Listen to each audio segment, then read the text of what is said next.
Hey, do you prefer to find the joy in life, or do you just want some help with that? If so, you're in the right place. So come on in and join the Joy Bunny clan. This is the My Slice of Life podcast. Hello and welcome to the My Slice of Life podcast. My name is Sharon and I am your Highland host. We're on season 4, and this season I'm asking the question, what's so super about the supernatural? This week, we're taking a big dive into the world of Bigfoot. See what I did there? But before we get to that, I still need your help. This is a tiny little channel. So if you want to support what I'm doing, please leave me a lovely little review, give it a like, subscribe, whatever you have to do. Use the links in the description to take you to magical places, or just tell someone about it.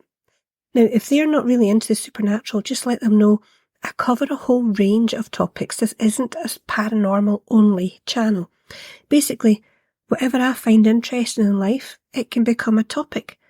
So if you would like a say in what topics get covered, you have to get in touch with me.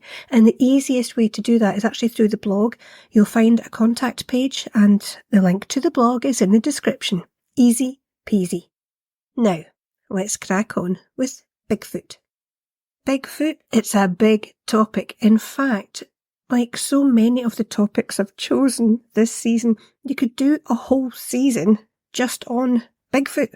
So I'm going to give you an overview, and although I've never seen one, there have actually been sightings not too far away from where I live, which I'll be coming to a little bit later on, so stay tuned for that. So whether you like Bigfoot or, like in America, Sasquatch, which apparently I found out that's an anglicised derivative of the word, I think it's Sasquatch, meaning wild man. That's used by the coast of Salish Indians of the Fraser Valley and parts of Vancouver Island in British Columbia, which I've actually been to Vancouver Island. It's a lovely place, but I did not see any Sasquatch. Probably just as well. I also found out Florida and southeast America, they call them skunk apes, because everywhere seems to have different names for them. Asia, we have the Yeti. Australia, we have the Yowie. And the UK, and believe it or not, this is new to me, there is the Gugwos, the Gugwe, the Woodwos, quite a few more names for them. In fact, there are many, many names for them. So for this podcast episode, I'm just going to call it Bigfoot. Not Bigfoots, Big Feet. I think I'll stick with Bigfoot. Okay. People have been reporting sightings of these large, hair-covered animals which have a man-like appearance all over the place. In America, it seems to be the Pacific Northwest in particular. But these sites that have been reported, this isn't anything new. This has been going on for hundreds of years.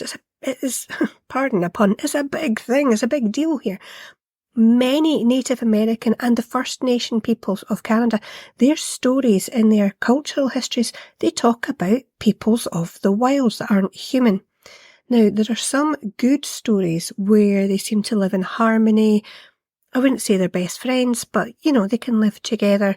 But there's a lot of stories where the wild people actually come to the tribes and steal children from the tribe, which sounds horrific.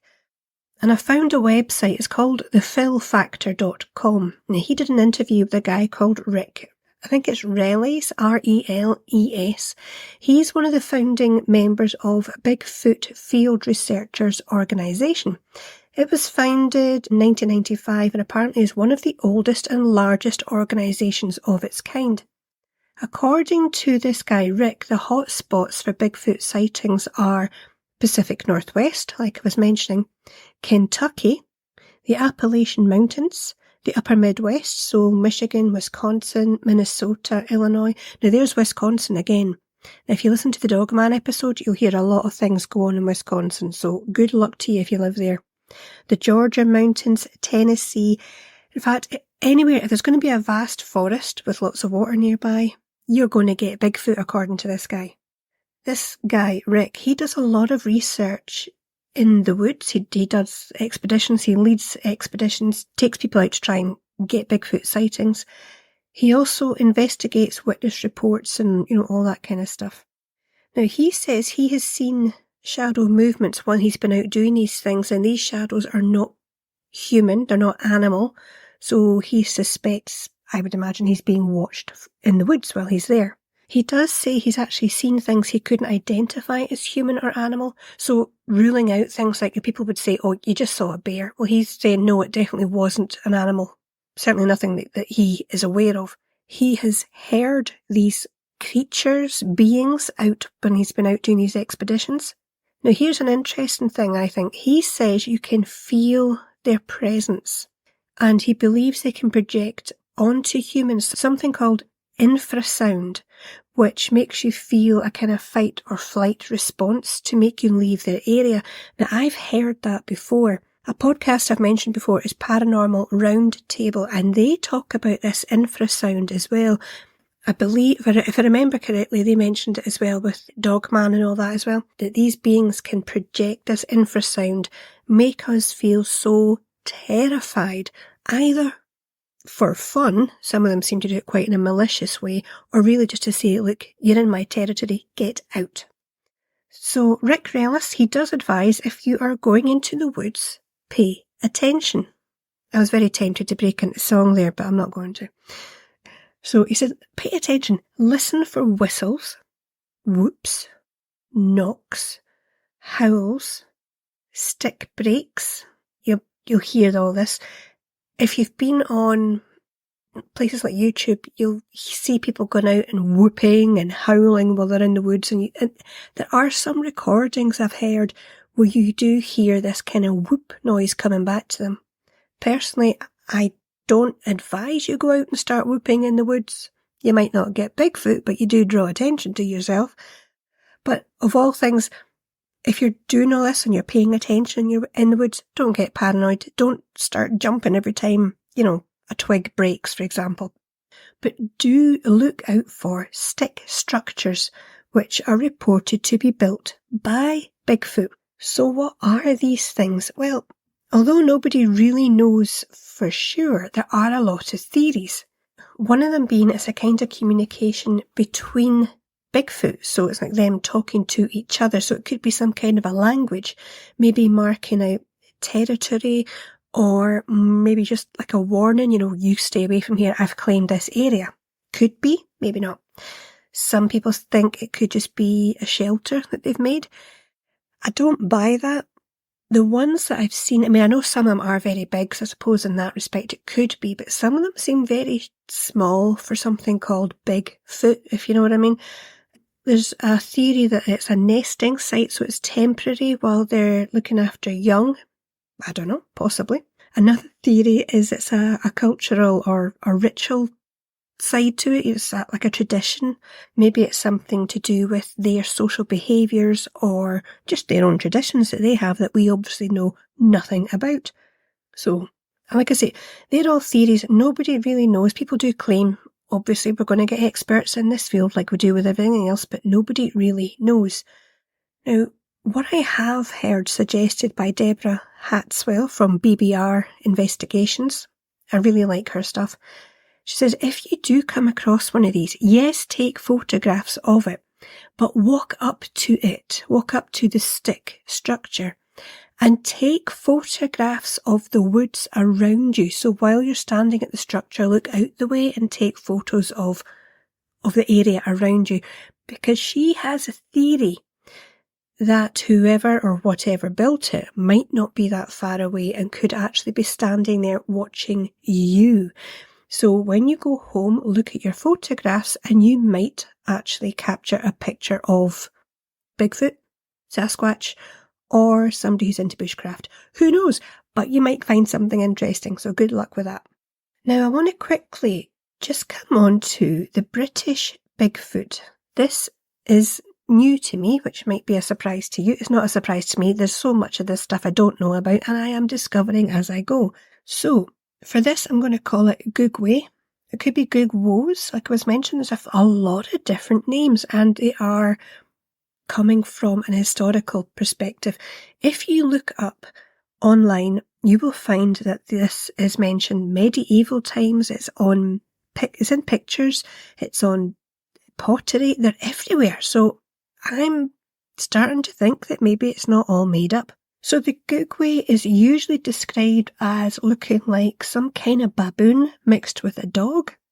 Has quite a snouty face, but they're very thickly muscled and very aggressive. More animal in appearance than the kind of American Bigfoot, which is described as humanoid kind of thing. This thing is definitely described as an animal and not pleasant. So I want to give you a couple of reports that I came across. I think these were all on Deborah Hatswell's site, so credit all goes to her. And the first one comes from a report from February 2021 in the Bedfordshire area in England.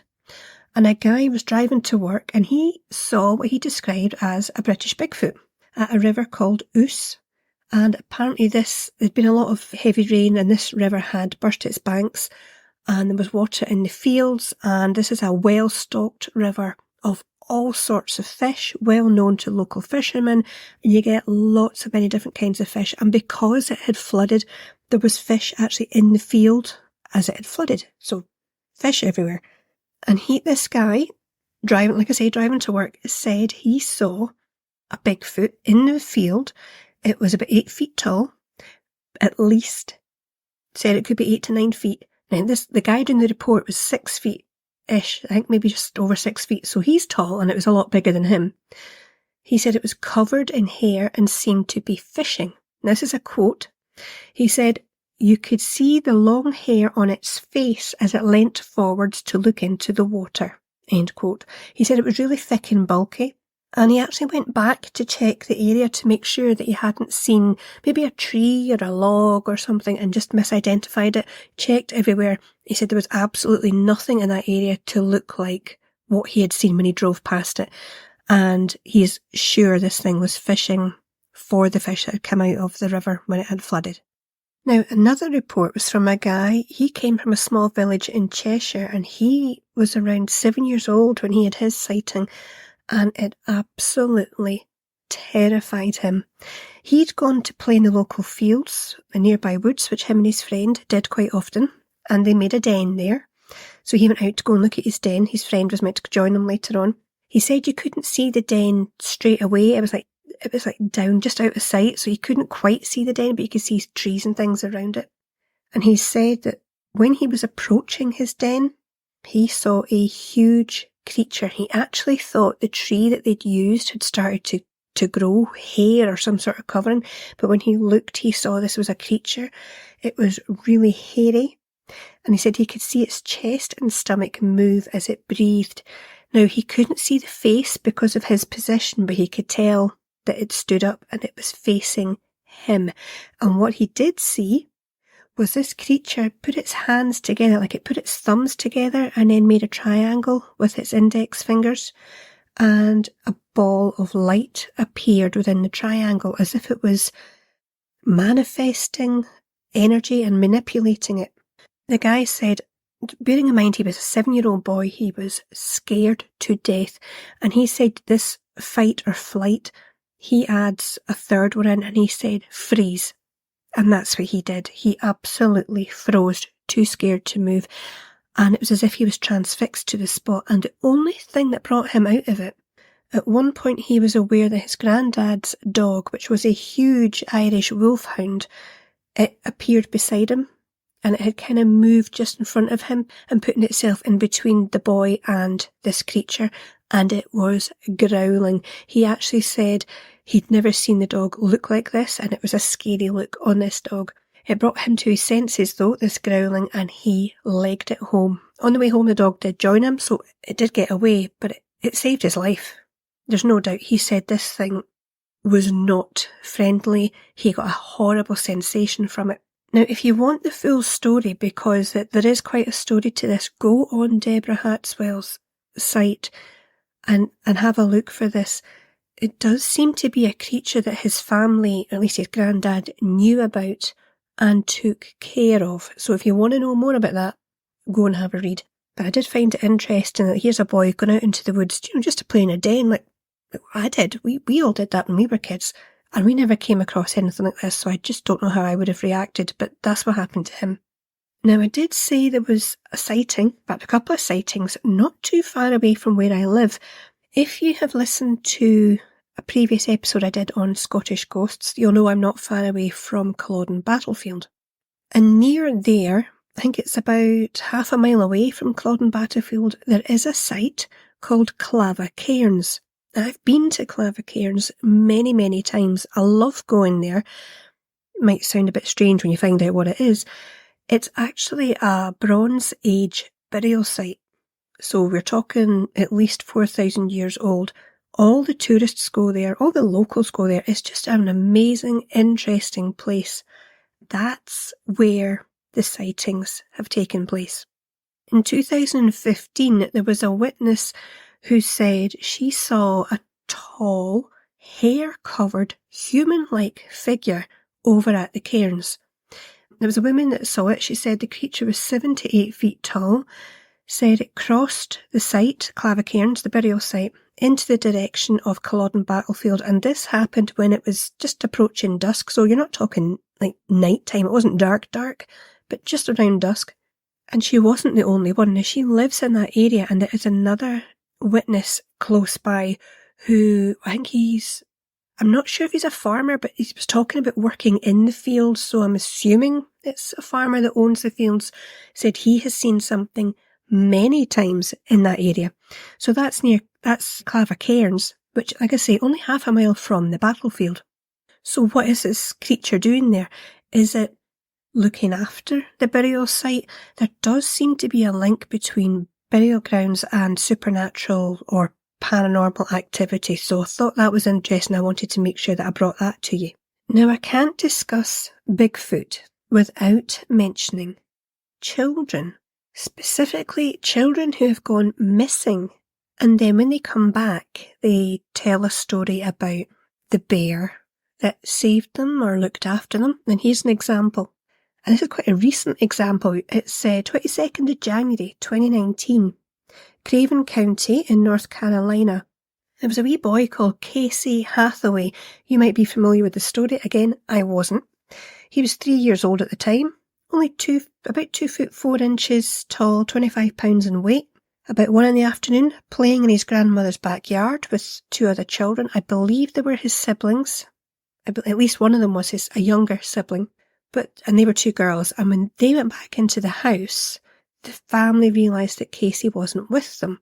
Now, at the side of the grandmother's house is a big wooded area, so they searched that area for about 45 minutes, couldn't find him, so they called 911, as you would. So like I say, you've got this heavily wooded area at the side of the house with, pools of water nearby, so they're thinking he goes in there, big chance of him drowning at least. It's January, so it's cold, he's only 3, how's he going to survive? So massive search was held to try and find this little guy. In fact, so many people turned up, there was quite a few turned away because there were just too many people. You had a helicopter brought in with infrared to find heat sources. Dogs were used in the search, drones were used.